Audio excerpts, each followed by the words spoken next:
Liberia by sharing their successes, challenges, entrepreneur endeavors, and much more with the intent to inspire other upcoming changemakers.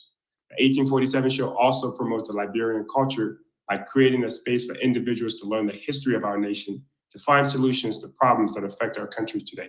For this and much more, stay tuned for All Things Liberian. We'll be right back after this short break.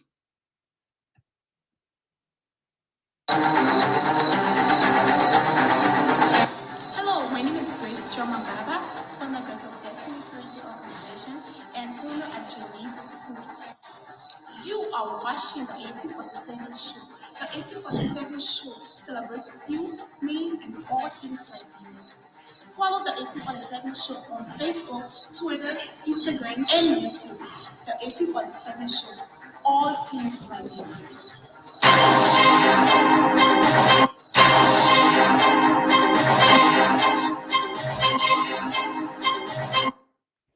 Welcome to the future with TIT.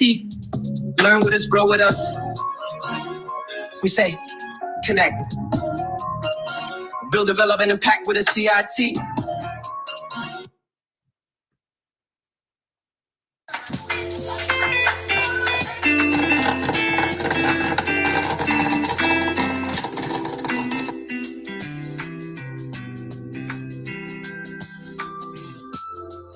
Whether they like it or not, I'm talking 5 minus 4, set up the top. Don't let me get in my zone, I'm here to sit on my throne. Nigga, I'm grinding hard in the booth, I ain't got time for my phone. I'm gonna class, if you ain't coming with the vibes, then you a hit or just a cloud. It's that fresh cut, new kicks on, just up, King Kong. I'm popping now, man, I'm on one. Lose my number, bitch, move on. I brought him out, you know, see me all about it, but I know I got it when it comes to eating rap, but I'm an idol. When I spend it, parts coming down, when I come outside, I get in there, everybody starting with the ones who live without me, the thing is, they go about it, in the irony, you put it in the butt of it, you wanna be steady, my flow. I'm petty, that won't let go. You modify, you're in the rise, like it's in the coach. Like it, oh nah, I'm on fire.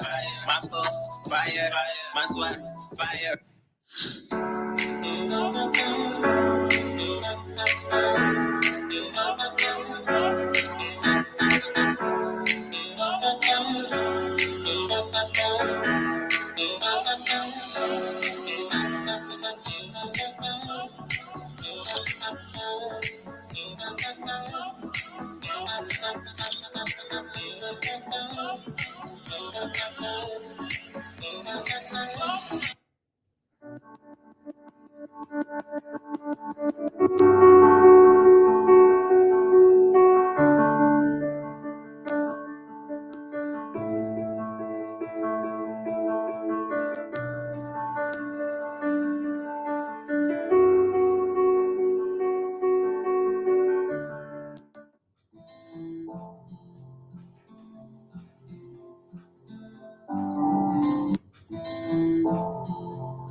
Welcome back. You're watching the 1847 show, and this is season 1, episode 20, which is part of our series called Entrepreneurship Essentials. This series is dedicated to unraveling the secrets of successful entrepreneurs by sharing real stories aimed at empowering young entrepreneurs to take actionable steps to excel in the dynamic world of business. Entrepreneurship in Liberia holds immense promise, offering a pathway to economic growth, job creation, and reduced income inequality. It is a catalyst for innovation which will help enhance our nation's resilience in a rapidly changing world. Moreover, entrepreneurship empowers individuals, attracts foreign investment, and fosters self-resilience, which positions Liberia on the path towards a brighter and more prosperous future. Our guest today is Mr. Sandy Taylor, who is a contemporary visual artist. Sandy uses his artwork as a medium to communicate his creative vision, which is deeply rooted in his cultural background and weaves a narrative of liberation and introspection, and draws inspiration from African fashion, music, and various other artistic mediums. But before we start talking all things Liberian, don't forget to subscribe, share, like, and comment on the stream to stay engaged. We're going to welcome our guest on the screen. Hello, Mr. Taylor, how are you? Hello, I'm doing well. How are you doing today? I am fine as well. Thanks for accepting our invitation. We're glad to have you on here. It's been a long time that we wanted to bring you on the platform. Glad we finally made it before the closeout of 2023. Right. How was it like being on the 1847 show finally? I would say I'm definitely glad to make it, to be on the show, because obviously, like you mentioned, It's something you talked to me about a while back, but I guess our schedule didn't quite align. So you kind of had to push the day back a little bit, but I'm glad I was able to finally make it even at around the very end of the year. So yeah, I'm happy to be here.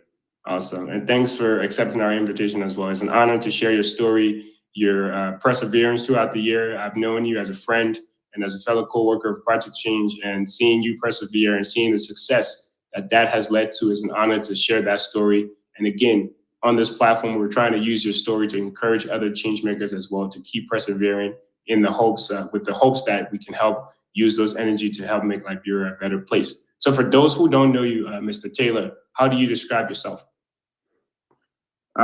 First and foremost, I am a Liberian, so I currently stay in the U.S. Like you as well. So we all stay here in the U.S. And I've been in the U.S. I've been in the U.S. for quite a while now. So I just came up to 12 years being in the U.S. Actually, December 3rd made me 11 years. Not as long as I thought, but it has been quite a while. But yeah, I'm a visual artist, like you mentioned. I'm a visual artist, and I do paintings. And it was something I started back even when I was in Liberia. But moving as I grew, it became part of something I like to do, and over time, I just eventually turned it into something I'm seeing doing, or a hobby that I'm seeing doing as a career. So yeah, I would just describe myself as a young fellow who's trying to chase his dream, pretty much. That's awesome. So the typical definition of an entrepreneur, someone who is chasing their dreams. Yeah, I guess you could say that. Yeah. That's cool. So being an artist, my man, sometimes for some people is an inherent characteristics that they have. They were born with that talent, and other people, they have to kind of learn it and then they become great at it. So for you, did you have to learn to draw, or has it always been something that came as a natural talent for you? Yeah, it comes naturally, but over time too, it's something that I had to dedicate time towards. And having the talent is one thing, but you also have to nurture that talent to get it to the level where if you're seeing yourself doing it as a career, you definitely have to invest a great amount of time into it to be able to go to that next level. So I would say, for me to get to where I am now, it took a lot of discipline. There was a lot of long nights. Stay up late working on a painting or planning on my next art project, or even sometimes working on paintings that people would pay me to create for maybe their loved ones or somebody who passed away, or maybe their significant other. So, yeah. And we'll talk a little bit more about all those things that you mentioned. But, there's one thing to have natural talent, right? And there's another thing to not just be okay with that, but try to improve on it, because there's always room for growth. And I think from what you said is, yes, it came naturally, but over time, you've prioritized developing that skill, becoming better. And one of the things that you mentioned earlier was you being in America for over 11 years. So transitioning into America, how has that improved? How has being in America helped you get in a better position as far as being an artist? So being here, it allowed me to have access to more opportunities, and also just within the past couple of years that I've been here, I didn't have access to certain opportunities I wish I could have. So, for example, when I graduated high school, I couldn't go to college because I didn't have my green card at the time. And I also wanted to join the military, and that was a little difficult for me. But I believe, God kind of put me in that position so that way I can see, I could use what I already had, which was, my gift to be able to draw or create art. So I had way too much free time on hand. So that was when I actually started investing a little more time into art. So yeah, I would say that's when it really started taking off for me. That's when, I started seeing a little more value in it because back then when I used to draw back in Liberia, it was just something I did for fun. Maybe I would do some sketches back in elementary school and stuff. But I didn't really take it serious. It wasn't anything I was like, okay, I'm going to be doing this as a job or I'm going to be doing it as a career. So did you ever draw people's homework in Liberia? Did people ever pay you to draw their homework? People didn't pay me, but people did ask me to do like sketches for them. And especially like with me being a guy, some of the ladies in my community that knew I draw. So, they would come to me, obviously. And, but yeah, it was just something, I guess, it was my way of wanting to flirt with them too, because, when they know I can draw, they'll try to come to me. And so, but yeah, people knew I could draw. It just, yeah, like I said, it was just something I did for fun. I didn't really take it serious. Okay. So you talk a bit about investing, but in the sense of time. So being in America, one thing that has allowed you to do also when it comes to your art career is being in a position to invest into your career. Pretty much buying the necessary equipment, buying brushes to paint. So of all those investments, have you been able to break even, or do you think you're still trying to, you're still grinding, or are you making profit at this point? Because you've invested over the years, you've invested a lot into your business, into your craft. So are you at the point where it's making sense that those investments that you made? Oh yeah, for sure. It's making a lot more sense now. I will say for sure, I still am investing. I'm definitely not in a position where I'll tell myself I can make a living off my work now. I can make a living as an artist. I'm more so wanting to continue to invest to get my business to where it's bringing in sufficient revenue to allow the business to run itself. Because that's when you're really in business, when your business is bringing in capital that is allowing the business to run, and you don't have to like go into your bank account and say, okay, I'm going to invest $300-400. I mean, you can, but if your business brings in enough money to allow the business to run on its own, and that's when you start to see like growth, kind of at a steady rate, or maybe even like at a higher rate, because now you're getting sales and stuff. So, but yeah, I do still invest into my business, or take money out of my own pocket to invest into it. And yeah, I think that's going to continue for at least the next couple of years. Now, but does investment look different at this point in time? Maybe 3 or 4 years in, does investment look different compared to when you first started? Yeah, like, for example, sure. are you investing? Maybe now you're more strategic about your investment. Maybe now you're spending more money on ads, on marketing, on getting the name out there, compared to before where you were investing, but you were just buying brushes and things like that to do the actual work. So does it look different? Well, because over time, my medium has changed. So medium as in what I use to create the art. So when it started out more with drawings, sketches, using pencil to create the art.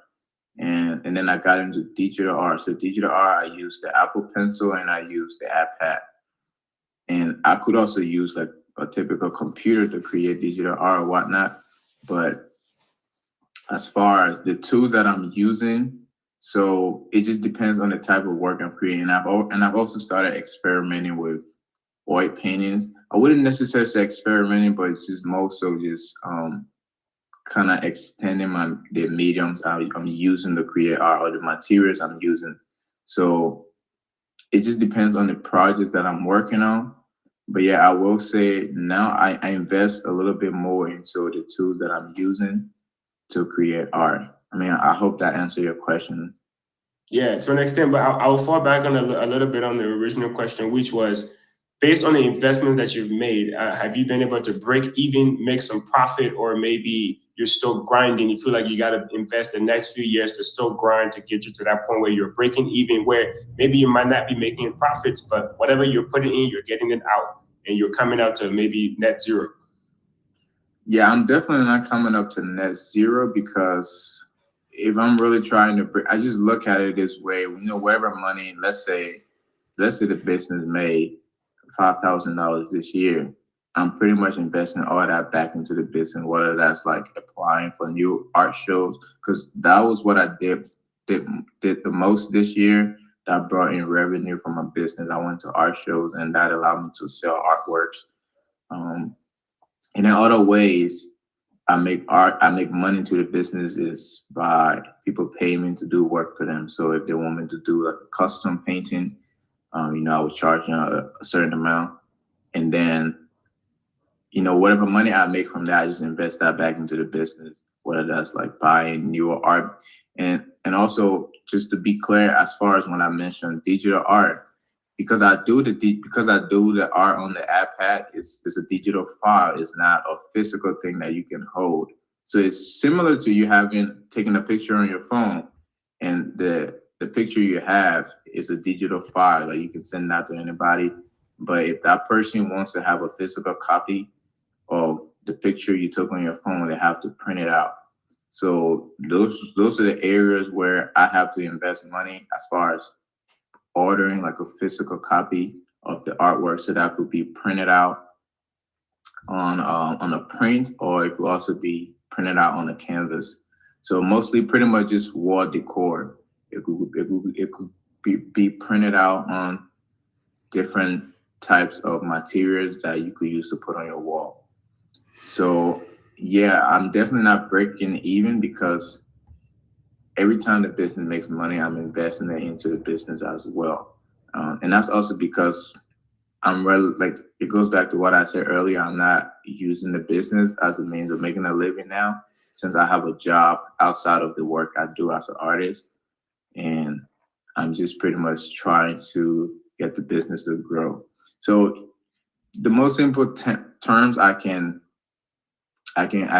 describe it as, you got to look at a business as a young baby. So when a baby is young, the baby can really do much for itself.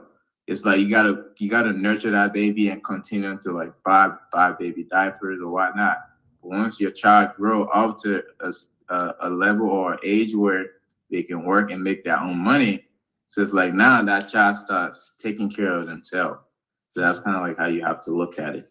And then they even start taking care of you when you get older. Yeah, eventually too. Yeah, your child can take care of you as well. That's awesome, and I think I actually learned that from Elon Musk, the Tesla CEO and SpaceX. Awesome. I definitely understand and I agree with that. So let's talk a little bit. You mentioned you also have a full-time job. So besides being an artist, like you said, you're working. Something that we can also talk about is your big brother. You have a lot of siblings that look up to you. You play a fatherly role in a sense, and then you also have school that you're trying to do. So a whole lot of things that are asking for your time, asking for your attention. How are you able to juggle all those things? Yeah, I think it definitely has a lot to do with work-life balance, because if being an artist is something that I desire deeply, I think I'll always make time for it. Anything that we wanted to achieve in our life, we'll find whatever means to make time for it. That can even be, it's like similar to, as a guy, I'd be trying to get with a young lady, you're gonna make time for her somehow. So, because that desire is just there. So, with me, artists like that, I'll always make time for it. But as far as having a work-life balance, I just try to free up time in my schedule as much as I can. So don't really go out much. I don't it's usually, my schedule is usually just work. I come home, and whatever time I have left in the day, I try to kind of divide that up between, getting work done, whether that's art related or getting some school work done. And I'm always tracking my time as well. So maybe I'll tell myself, okay, I'm gonna spend 2 or 3 hours towards art, and then the remaining three or so hours that I have left in the day before I go to sleep, I'm gonna put that towards school. So I'm just mindful of how I use my time and what I'm spending my time on. So yeah, it kind of allows me to get work done in a more efficient way. Okay, so now let's talk a little bit about the other thing that's asking for your time. That's your school. but your school also is kind of a little different from what it is that you're doing and you want to do as your full-time career. So you study IT and then you're also, doing art. So why is there a difference there? Where did the interest of IT came from? Yeah, so with IT, I've always been into technology. I've always been interested. So growing up in Liberia, so a fun story, a friend of mine, we grew up together, and he and I, we used to like create those little lighting where you use the bamboo and you kind of cut it up. Maybe you probably saw that growing up too.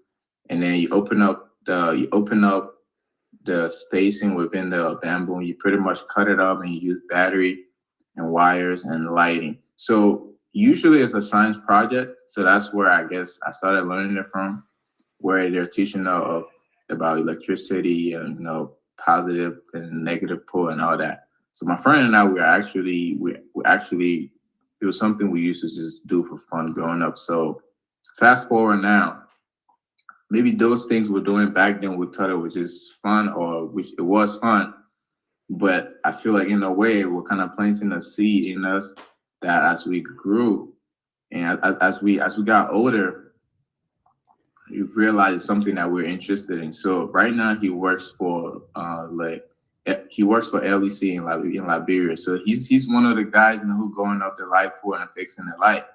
So sometimes when I think about it, I'm just like, wow, even though those are things we're doing back then, but he's actually doing it as a job right now in Liberia.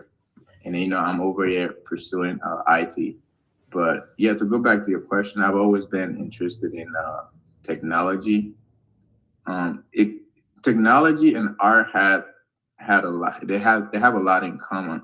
So with technology, it has a lot to do with innovation and creativity, and and with art as a whole, it has everything to do with creativity and kind of just digging deep into like emotions and feeling. And technology, when you look at it nowadays, it's like we're really connected to it in a way. Technology is used to connect all of us. It's because of technology right now we're able to have this live interview. So yeah, it's something I've just always been interested in growing up. That's awesome.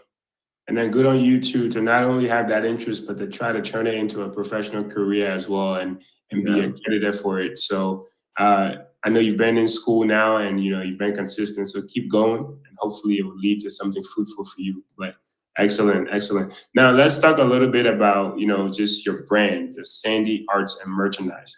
So tell us, in the name is arts and merchandise. So are those two things interwoven, or is it that the arts that you make, you turn it into merchandise, or do you create specific art for your merchandise? Yeah, I think when I created the name of the company or the brand in Sandy's Art and Merchandise, before it used to be called Sandy's Art Gallery, but then I was thinking long term for the business. Okay, what do I see my business looking like within the next 5-10 years? And I know being an artist now in this day and age is a lot different from an artist 100 years ago, maybe back in the 90s or back in the early 90s or in the 1800s. It's a lot different because art has kind of evolved, and artists now pretty much, if they're trying to make a business around their work or potentially do it full time and make a living off of it, they kind of have to be innovative and find other ways to be able to sell their work or find different avenues to allow people to have access to their work. So with me adding merchandise is just because I know I will see my work being used in other ways. So with me, let's say I create a digital painting, or I create a painting and I want a picture of that painting, let's say to be like a blanket or a comforter or some type of merchandise that I'll eventually want to have on my website. I kind of wanted to offer in the category as a merchandise goods as well, because with Facebook Market, because I have a business page for my business and it's art and merchandise. When you're setting up a product through Facebook, they kind of consider your product as a merchandise. So yeah, I think the reason for me naming this and art and merchandise is because I was thinking long term, and I know I will eventually end up adding other types of product within my line of product. It wouldn't be just wall art, so it would be like rugs, so custom made rugs, or it would be sculptures, and they all just kind of fall in the category as a merchandise goods. Makes sense. So do you sometimes just make art specifically to sell only as merchandise and not as wall art? As far as me making it only to sell, well, it just depends. Sometimes I will make art that I'm not necessarily going to sell, or I want to sell it to a specific person. So, for example, I have an Oprah painting that I did, and my goal is to sell it to Oprah. So that is not necessarily like the average painting I would make. The average painting I would make to want to sell to anyone who just want to buy art from me, and that's because I was more intentional with that work when I did it. So take for example, if I do a painting of George Weah, my goal would be to sell to George Weah because I want that work to gain more value. I want the work to gain exposure. So, I mean, maybe if somebody wants to buy it, I could sell a print of it, but it wouldn't be the original. It would be like a limited edition print.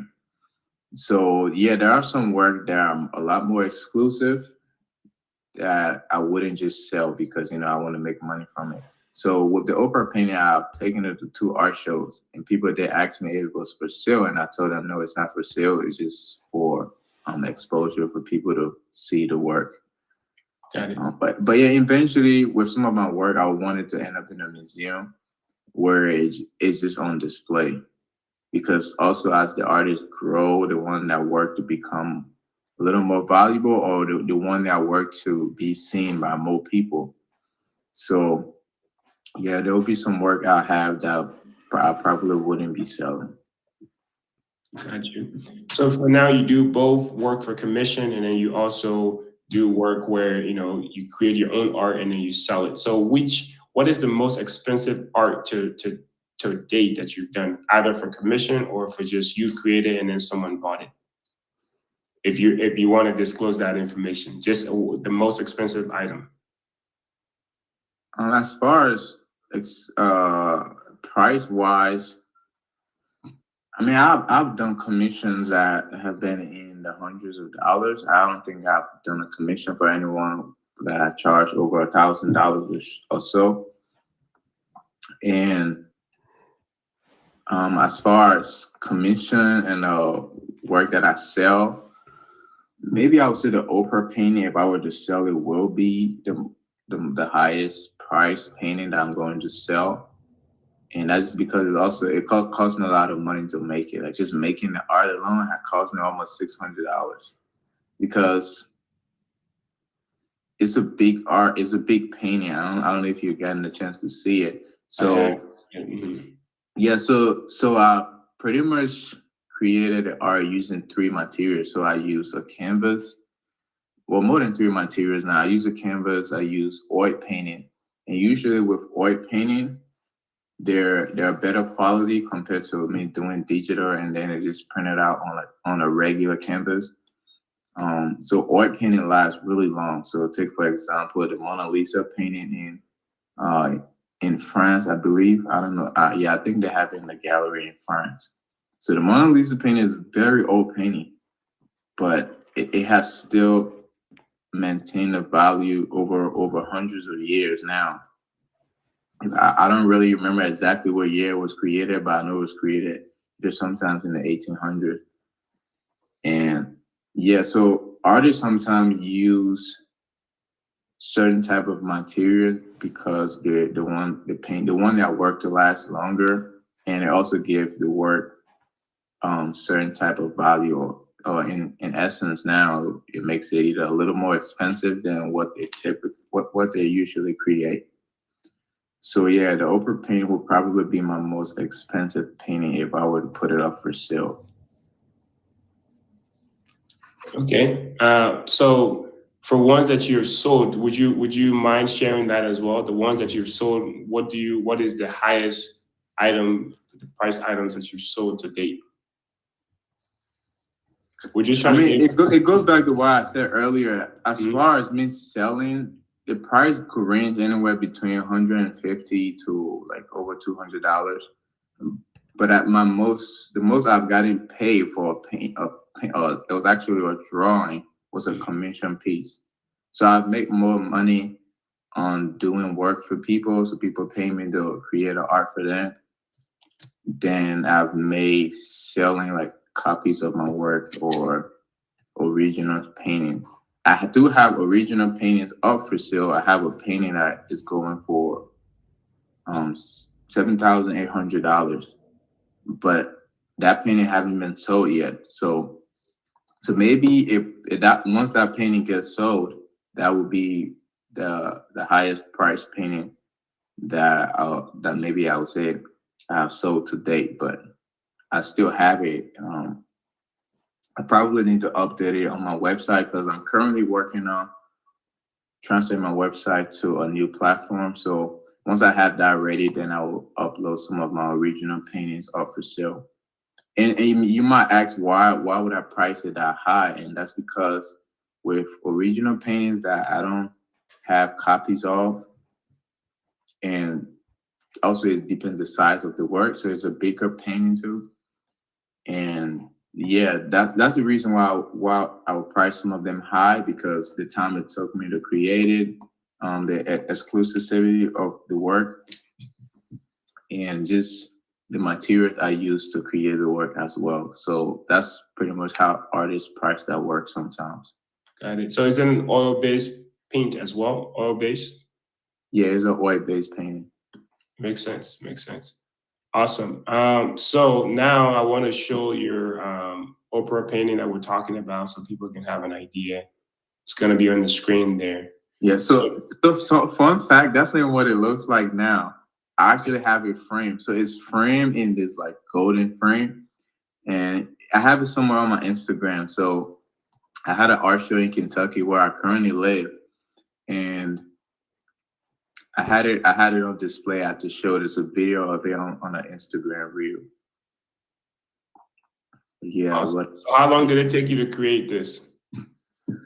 so the Oprah painting took me, I know I did it in 2021. I worked on it for about a month or so ago, maybe up to 2 months. But because I have full-time job, so usually I would spend on average about 3 hours or so, and I wouldn't work on it every day. So maybe within a week, I might work on it for about 10 to 11 hours in a week. So over time, I would say maybe that painting took me maybe close to 30 hours to create. 30 So yeah, so that would just be equivalent to a little over a day. So about a day and a day and working nonstop for a day. Yeah. So it would be equivalent to that. And that's because with oil painting, creating an oil painting, the technique is different, or how artists create painting using oil is different, or using oil painting is different because they have to work in layers. So I work in layers. So if I apply paint on the canvas, I'll have to come back maybe within the next few hours because it has to dry it a little bit for me to be able to continue to paint, or else it just look like mud. That's because all the paint start mixing within each other. See, so for like any ladies watching this video, is similar to how a lady will put that makeup on. They kind of work in layers to add the foundation, and then they keep going over it. So it's similar to that. Yeah. Awesome. So we're at the midway point. We're gonna take a little short break here, and then we'll be right back. But before we go, do you have anything else you would like to add that's relevant to the conversation now? I'll just say, well, thanks to everyone for tuning in. And we'll be back for the break. Awesome. Stay tuned, guys. Thank you. Hello, my name is Grace Baba, founder of Destiny Crazy Organization and owner at Julie's Sweets. You are watching the 1847 show. The 1847 show celebrates you, me, and all things Liberian. Follow the 1847 Show on Facebook, Twitter, Instagram, and YouTube. The 1847 Show. All things like you.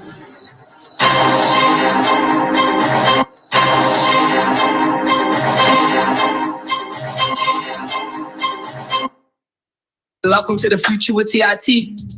Learn with us, grow with us. We say, connect. Build, develop, and impact with a TIT.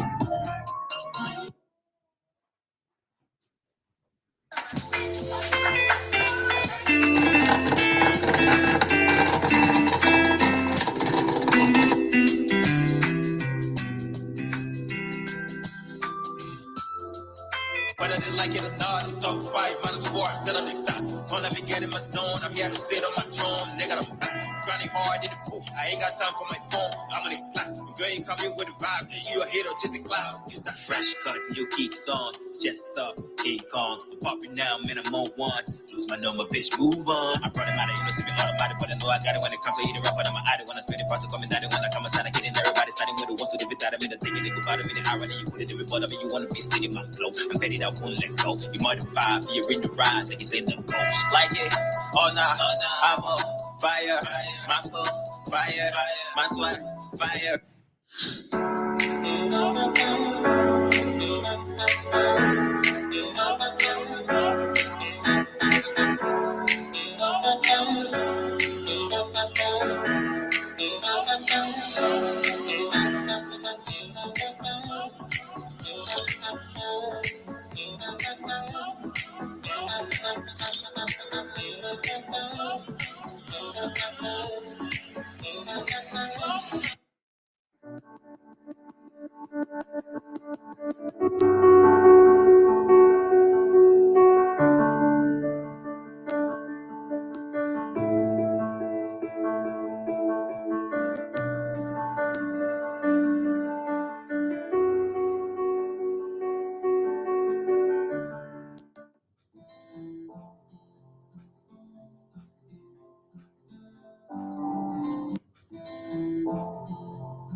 Welcome back. Welcome back. So yes, so for those of you that are watching, you're watching the 1847 show, and this is our 20th episode on the series called Entrepreneurship Essentials. So Mr. Taylor, welcome back. How is this so far? Yeah, I'm liking it. I'm liking it so far. I mean, the commercial seems impressive. Awesome. Okay. Awesome. Yeah, we're just here to promote all things Liberian, and those are entrepreneurs like yourself who has sent us their work, and we're trying to promote it. So going into a little bit, stepping aside for a bit, let's talk a little bit about AI and what that could mean for the, because you are not only an art person, but you also like technology. So with the introduction of AI and how we can generate images by describing them, how does that affect the work of artists like yourself? I mean, it's not something I've really been paying attention to. I mean, I've read a few articles about it and seen a few videos on it on YouTube. As far as it's at the moment, it's not affecting my work because at the end of the day, from what I've learned, the AI is actually using data that is collected from other artists or just images that is in a database on the internet. So that's where these websites that has AI too, that's what they're using to be able to generate an AI image. So I mean, it's kind of awkward in a way because there's some AI images that are generated and then they have artist signature on it. So I mean, in a way, it might affect artists' work down the road. But I think as an artist, that wouldn't stop me from continuing my process as an artist or continuing my career. Because I mean, just because if you think about it, before camera came around, artists were like the camera because artists used to get paid to do portraits for people. That's because cameras weren't around. But just because cameras came around, that didn't take artists out of business. So in a way, artists will actually be using AI to generate things. So I've used AI to be able to generate some text, some some uh, some tags that I'm doing. So for example, I will use AI sometimes for some writing. So if I'm writing an email, let's say I'm writing a business email, and and I want I want the email to have a professional tone, or just be tweaked in a way where it sounds a little bit more professional, or maybe change some of the wording. I could type up whatever it is that I'm writing, use it on Chat GPT, and it will rewrite that for me. And then I can go back on it and maybe make some adjustment before I send it out.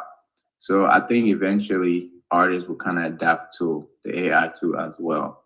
It just is up to that artist if they'll want to use that tool to make that work better, or maybe use it to, I guess, claim they're creating the art, but instead of using the AI. So yeah, I mean, it's not really gonna affect me. I think for the long run, I would hope that it just help me maybe make my work easier. I would rather have an AI send email to my customers, and that was just free up time in my schedules to create paintings, you know? Right. So for you're seeing it from the perspective as it's just an additional tool that can make life easier for you, whereas Yeah, other people could see it as a potential competitor. yeah, I see it as a tool, because you got to think about it. AI has been around for a while. It has just gotten a little more advanced. So with the keyboard we have on our smartphones and a computer, every time you type, and whatever you type, let's say you spelled a word wrong, the computer will actually tell you to, it'll give you suggestions on the correct pronunciation or the correct word, for you to kind of change it to fix your grammatical error. So it has been around for a while. It has just gotten better within the past year or so, and there are newer models of the AI coming. So, and more people are just being aware of it, but it's been around for a while. For sure, for sure. Awesome. So let's take a step back a little bit. You started off, with pencil, like you said, in Liberia, and also a little bit in America as well before you transitioned to, digital art. So how challenging was that transition, going from the manual way to draw to now digitally? What did you have to relearn? As far as the transition wasn't challenging, or it wasn't difficult in any way. It's just with the tools. It just I had to.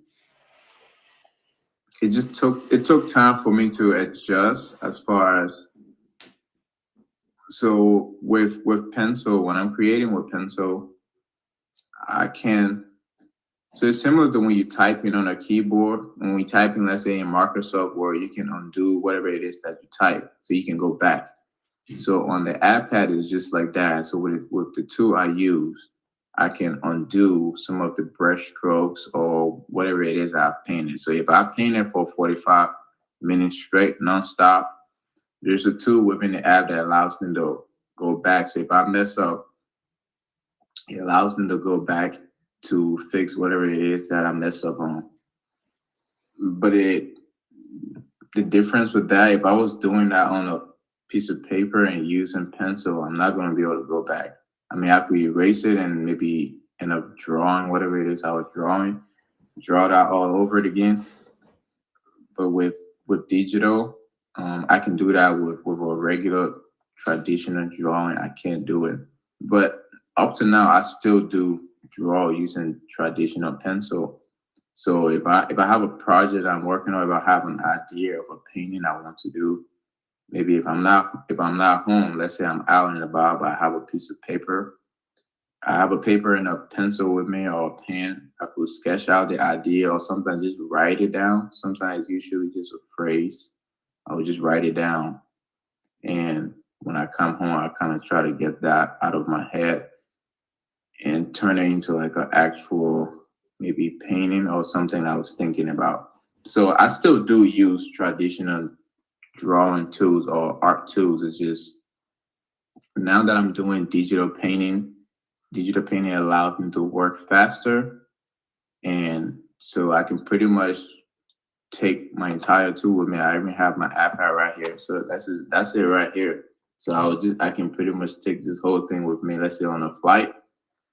And it's a whole studio by itself. So in a way, I think by using digital painting, it has given me a lot of advantage over using traditional tools to create art. Would you say you love the digital painting better than in that case? Yeah, I would say because I've gotten used to it. This doesn't necessarily mean I don't like drawing with pencil either. It's just it allows me to work more efficiently since I don't have all the time in the world to actually sit and create art for 8-9 hours straight. I mean, days that I don't have work or if I don't have a lot of schoolwork to do, I could probably do art for longer hours. But nowadays, I only have so much time on my hands. So whatever tool that is allowing me to create art efficiently, that is what I'm going to use more of. Makes sense. Absolutely. So recently you got interviewed by a local TV station in Kentucky, WDRB. And I want you to tell us how big of an exposure did that bring to your brand? Yeah, it was surprisingly. So when that happened, it was at an art show I attended here in Kentucky. And when that interview happened later on that day, people were coming to the show like, I saw you on TV. And this other lady, this lady came up to me. She was like, when I saw you on TV, I told myself I have to come find you. So she was like, she's glad she found me that day. Yeah, it was nice. I will say that for sure. You know, it was nice to be able to give some of my artworks exposure that they didn't have, even the Oprah painting. So even the guy who was interviewing me, he kept asking me, so has Oprah seen her painting? I was like, no. I told him no. And he was telling me, I think there was some website or because she has a lot of businesses. So one of her business, he mentioned that I guess I should do a post on there or something, and she might be able to see it. So yeah, I think it was nice that I had that experience because it allowed me to get it brought me out of my comfort zone a little bit. So just to maybe hopefully prepare me for, all the opportunities that I might have. So, if I ever were to be on TV again, I'll just be like, oh, I've done this before. So I don't have to be too nervous or something. Awesome. Yeah, but it was nice. Awesome. So I guess you felt like a celebrity in that moment, right?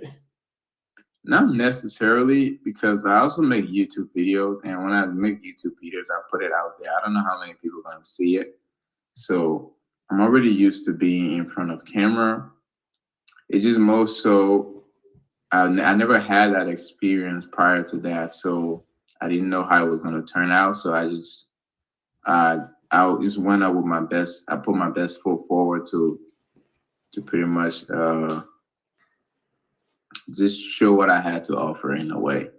So I didn't really feel like a celebrity. I was just glad I had the opportunity to show my work. And it wasn't a long interview. Maybe the video I posted on social media, it was actually a short clip I posted of it, but the interview itself was probably less than 5 minutes. It wasn't that long. Copy. That's five valuable minutes though that you're gonna keep. Yeah, I mean, it's definitely something I can put in my portfolio to show the gallery if I'm trying to, work with bigger businesses that are in the industry. But honestly, my long-term is to be a more independent artist where I own access to everything that I'm putting out there. So whether that's the art show or the space I'm showing my work in, that's just because having middleman within the mix of what you're trying to do. I mean, I'm definitely not saying I wouldn't need help. I think I always need help from people who was already gone before me. I think I always seek some type of advice, but my long-term goal is to be a more independent artist. So I'm able to own everything that I'm putting out there. Okay. So also you attended the Blackboard Art Show festival, and how through that experience, how were you able to meet other artists, and how valuable is that in the industry where it seems like a lot of the work you do is just individual based? Why is it important to go out there to those events and network with other artists? Right. So exactly what we just mentioned, networking. So for me to be able to meet other artists and meet other people in the industry, I learn from them, and we both learn from each other as well. To other artists will ask me where do I order some of my art prints to be able to sell them, how much I spend on ordering my prints and stuff like that. So yeah, like you mentioned, it definitely helps with networking, and it gets me to be comfortable a little bit more than just sitting in my own little world and creating art. And I think at the end of the day, every artist, depending on whatever artist the person is, so musical artist or a writer or a visual artist, they want to be able to share that work with the world. I think most artists, they don't want to, be gone. God forbid they're no longer around before the world cares about what it is that they have to offer. Because I think at the end of the day, artists want that work to be able to inspire other people and also make an impact in the world they live in. Right. So I won't be able to do that if I'm not getting out, if I'm not putting my work out.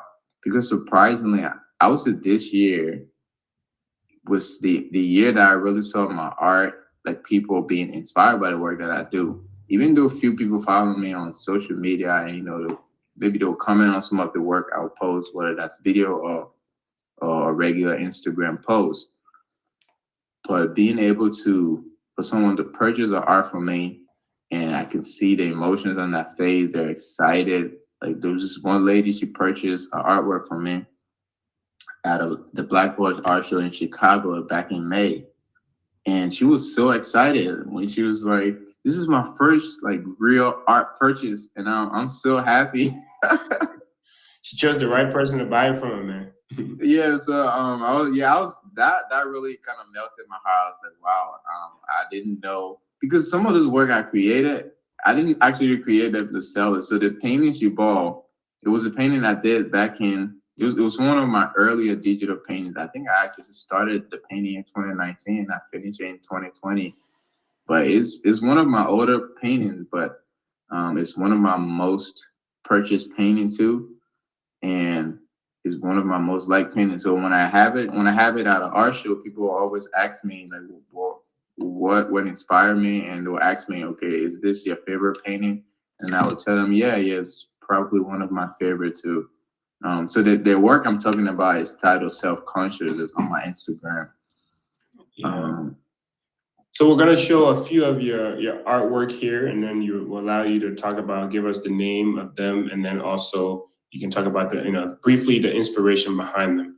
So the first one we'll show here is one of your most recent one. I believe this is called The Vessel. Yeah. Yes. So just what was the inspiration behind this one? Right. So with that piece, I would say it's a little more of a religious painting, because I also have some passage I had explain a little more about the painting. Because sometimes when I post a painting on my Instagram, I don't really go into details with the inspiration behind it, or what led to me creating the painting.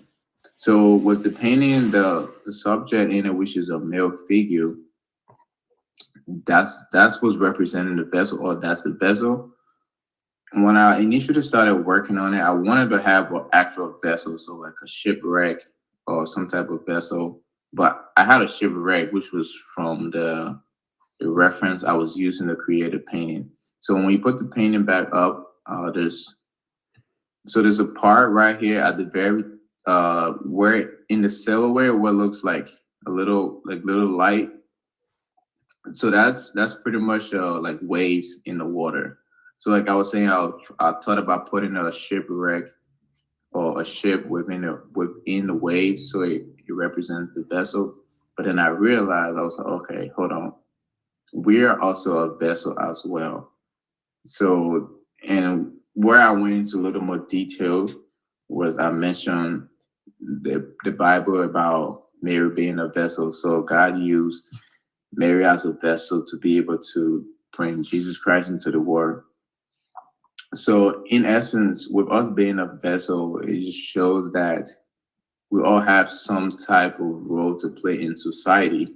So you got to think about it like a train. So with train, there are a lot of different boxes within the train, but ain't no way they're all connected. Right. But then a box in a way is also like a vessel, because when you go on Google and you type in a vessel, it's usually something that holds something, holds some form of substance or value.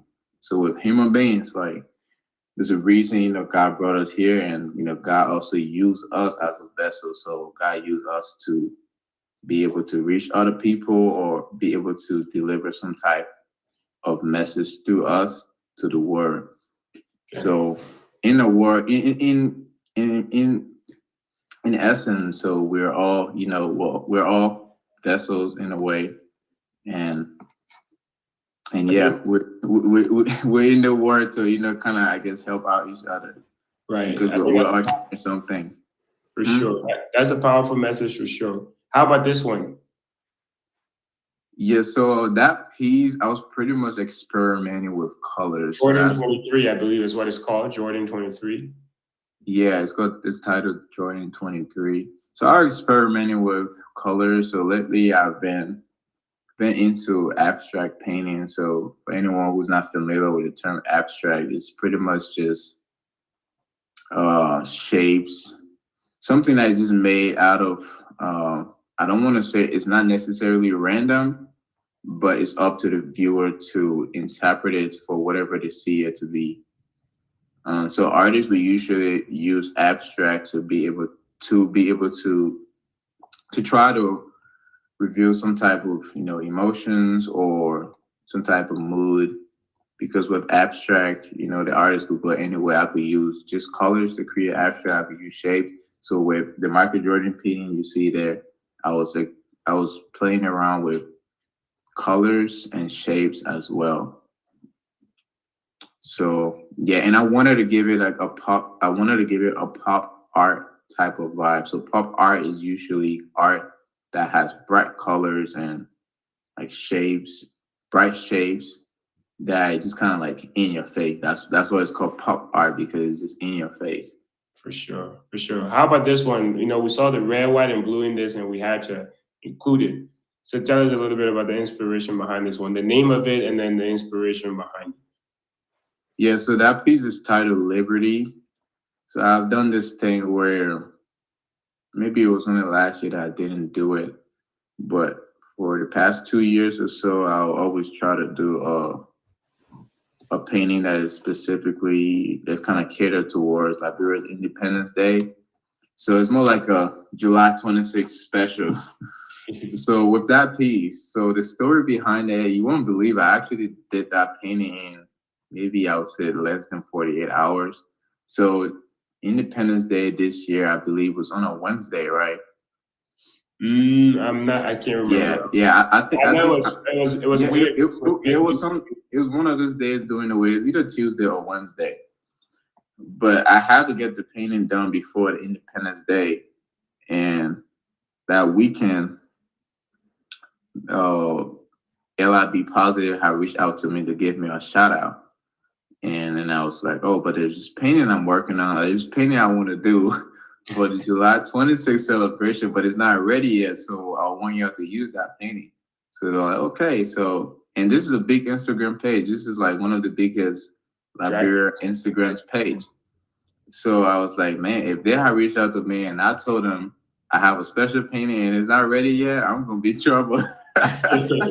You got your reputation on the line, yeah. Yeah, so I mean, either way, they probably would have used one of my work I already have if I ended up not getting it ready.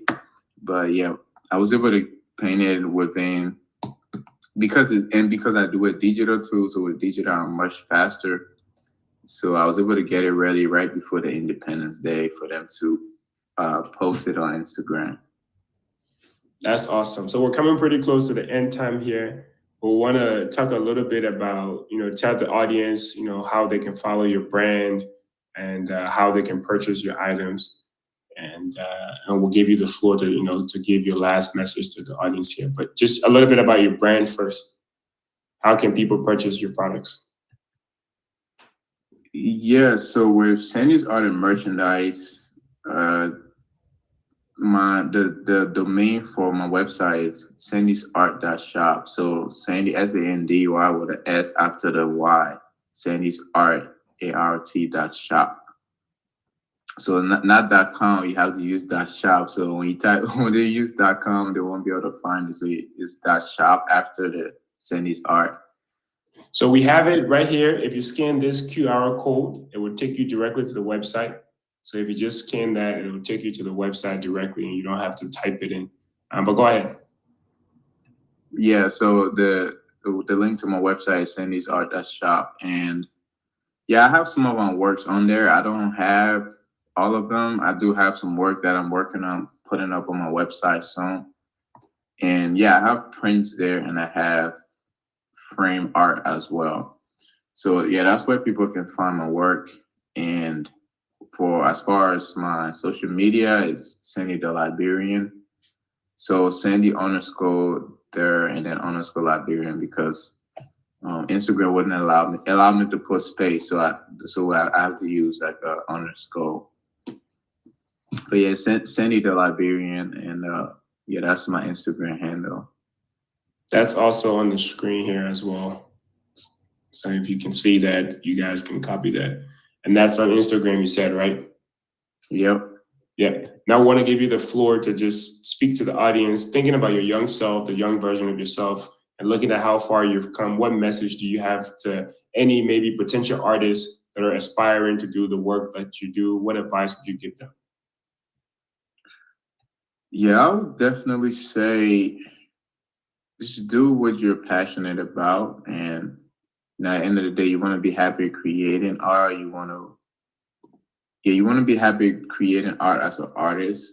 Eventually, you'll find maybe your style of work, because I'm still in that process of finding the style of work that I like to do the most. And as artists, we also continue to evolve, and as we become more innovative, and as we grow and we start experimenting with new tools to create art. So now, with me now, there are other types of medium I haven't used, or there are other types of tools I haven't used to create art. So sculptures, I want to get into a little bit of sculpturing. So yeah, just kind of allow yourself to explore, because art is not like structured to say, okay, you need to do this and you do only this for the rest of your life. So you take, for example, there are some artists who they make music, and they're a writer, they're movies, they're actors and actors that make movies. And so you just kind of allow yourself to have that freedom to be able to, just learn and pull out whatever you have into the world you live in, because you never know who that's going to touch. I didn't know my work was going to inspire people, or my work was going to connect with people, until I kind of started getting myself out there. And don't be afraid to kind of get yourself out to it, get out of your comfort zone a little bit, because becoming successful is not the most comfortable thing. Amen. But at the end of the day, you look back and you're like, okay, it was totally worth it. I mean, at least I tried. Maybe I failed a couple of times, but I didn't die. It just kind of helped me. It just kind of helped me to become better. I mean, you could probably attest to this, that there are a lot of things that you probably tried and it didn't work. But I remember you telling me about this show, and then I was just like, yeah, man, I'll be looking forward to the 1840. That was before you even made the first episode. Yeah. You shared with me, and I believed in what you were talking about, and I was looking forward to it. So, and here we are today now on the 20th episode, you said? 20th episode, yeah. Yeah, so yeah, man, if anybody watching this out there, just believe in whatever it is that you're wanting to achieve. Awesome. Now, just some last words again. If you have anything else that maybe you wanted to talk about that we didn't get to talk about, you can finish up here for sure? I mean, I would say, I would hope one day that I can own maybe like a gallery in Liberia or something, or be able to work with other artists in Liberia to create art that is really art that is curated to the Liberian culture, or have some type of impact within the Liberian culture. Because sometimes I think about it. So the last time I was in Liberia was last year, and our airport doesn't necessarily have any type of art that is really kind of welcome people into the country. Right. So, projects like that, I wouldn't mind investing into it to be able to work with other artists to create something that people come into Liberia, because art can have such a big impact in a way, because artists are able to see things in a different way than what a regular person would see. So, I would hope that, one day I'm able to work on bigger projects within Liberia. At least that will also allow me to come home and spend some time there and do something that I would take pride in and be excited doing. So, yeah. That's a big one, my man, and it makes so much sense. And I think there's many other ways you can use that. And coming from you, I'm not surprised, because as an artist, you guys are naturally creative, but that is such a brilliant idea. Yeah, I mean, and it's not only on the airport alone, just in Liberia in general, because when I was there at around the Mama Point Hotel, I saw a lot of great artworks and a lot of great artists showcasing that work. But imagine some of the work being in airports or hotels where people can see them, because those are where people who are coming to Liberia, that's where they're going, and if they can see those work or have access to them, they will be able to invest into those artists as well. So yeah, I mean, I hope one day I'm able to work with other artists there, and we're able to work together to kind of showcase what Liberia has to offer. Awesome, my man. Well, thank you. That's pretty much all we have. Again, thanks for the time. Thanks for being on time for the interview.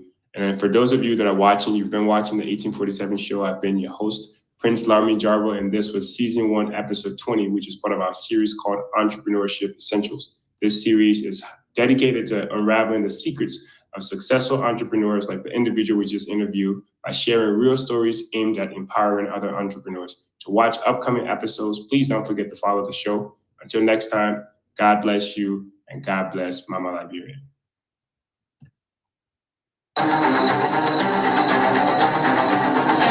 Hello, my name is Grace Choma Baba, founder of Destiny Crazy Organization, and owner at Julie's Sweets.